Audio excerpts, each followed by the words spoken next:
আসসালামু আলাইকুম রহমতুল্লাহ। বন্ধুরা, আমি আজকে খুব সহজেই কিভাবে ডল স্টার্টার বা ডাইরেক্ট অনলাইন স্টার্টার কানেকশন করতে হয় সেটা আমি আজকে খুব সহজভাবে আপনাদেরকে দেখাই দেব। আপনারা অবশ্যই মনোযোগ দিয়ে সম্পূর্ণ ভিডিও দেখবেন। তো বন্ধুরা, আপনারা যারা এখন আমার চ্যানেলটি সাবস্ক্রাইব করেন নাই, অনুগ্রহ করে আমার চ্যানেলটি সাবস্ক্রাইব করে আমার পাশে থাকবেন। তো চলুন ভিডিওটা শুরু করা যাক। তো বন্ধুরা, ডল স্টার্টারের জন্য যেই ইকুইপমেন্টগুলো লাগবে সেগুলো পরিচয় করে দিচ্ছি। প্রথমে দেখুন একটি এমসিবি টিপি ব্রেকার 3 ফেজ। এটা থেকে আমি মূলত সার্ভিস লাইনটা ব্যবহার করব। এটা থেকে সার্ভিস লাইনটা আমি নিব। তারপর এটা অফ সুইচের আমি এনসি ব্যবহার করব, নর্মালি ক্লোজ এটা ব্যবহার করব, এবং অন সুইচের আমি এনও ব্যবহার করব, নর্মালি ওপেন। এবং একটি ম্যাগনেটিক কন্ট্যাক্ট আছে এমসি। তো এটাতে A1 এবং A2তে কয়েল কানেকশনের জন্য 220 ভোল্টেজ দিতে হবে, এবং একটি অক্সিলারি এনও আছে এবং একটি এনসি আছে। ম্যাগনেটিক কন্ট্যাক্টের আমি এনও ব্যবহার করব, এনওতে কানেকশন করব, এবং এনসি আমি কানেকশন করব না। তো চলুন প্রথমে সার্ভিস লাইনটা দেওয়া যাক। প্রথমে আমি মেইন লাইনটা সেটা 3টা কালারে 3টা ফেজ, সেই জন্য আমি 3টা কালার ব্যবহার করতেছি আপনাদের বোঝার সুবিধার্থে।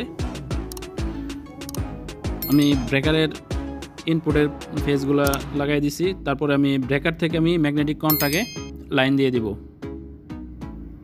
এটা শুধু মোটরের লাইন যাবে, 3 ফেজ লাইন। 3টা কালার ব্যবহার করতেছি 3টা ফেজের জন্য, আপনারা বুঝতে সুবিধা হবে।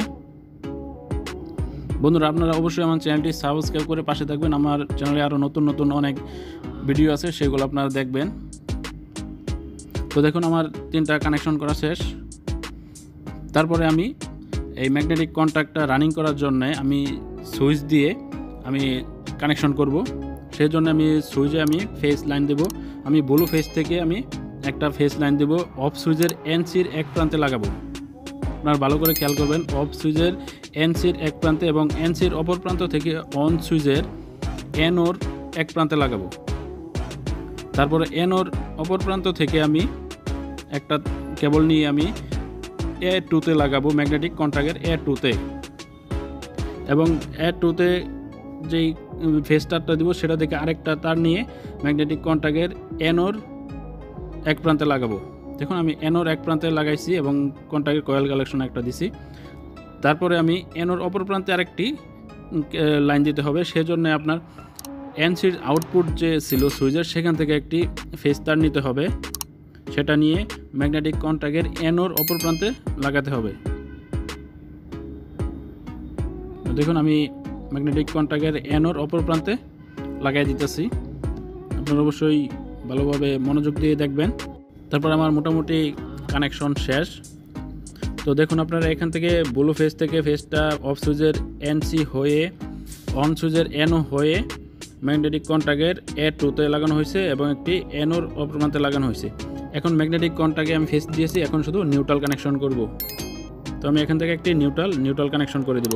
তাহলে আমার মোটামুটি কানেকশন শেষ। এখন শুধু মোটরের আউটপুট দেব। মোটরের আউটপুটটা আমি ম্যাগনেটিক কন্ট্যাক্ট থেকে 3টা ফেজ আমি মোটরে লাগাই দেব। তাহলে আমার সম্পূর্ণ কাজ কমপ্লিট। আশা করি বন্ধুরা আপনারা খুব সহজেই বুঝতে পারছেন। তারপরেও যদি কোথাও বুঝতে অসুবিধা হয় তাহলে আমাকে কমেন্ট করে জানাবেন, আমি আপনাদেরকে সহায়তা করব। আর আমার ভিডিওতে যদি কোনো ভুল হয়ে থাকে সেটাও আমাকে কমেন্ট করে জানাবেন, আমি সংশোধন করে নেব। তো এখন সকল কানেকশন শেষ। এখন শুধু মোটরের এসিসি কানেকশনটা করব। আমি এসিসি একটি গ্রিন কালার কেবল নিয়ে আমি কানেকশন করে দিচ্ছি। আমার এসিসি কানেকশন শেষ। এখন মোটামুটি আলহামদুলিল্লাহ সব কানেকশন শেষ। আশা করি বন্ধুরা আপনাদের কাছে ভিডিওটি ভালো লাগলে অবশ্যই আমার চ্যানেলটি সাবস্ক্রাইব করে পাশে থাকবেন। ধন্যবাদ।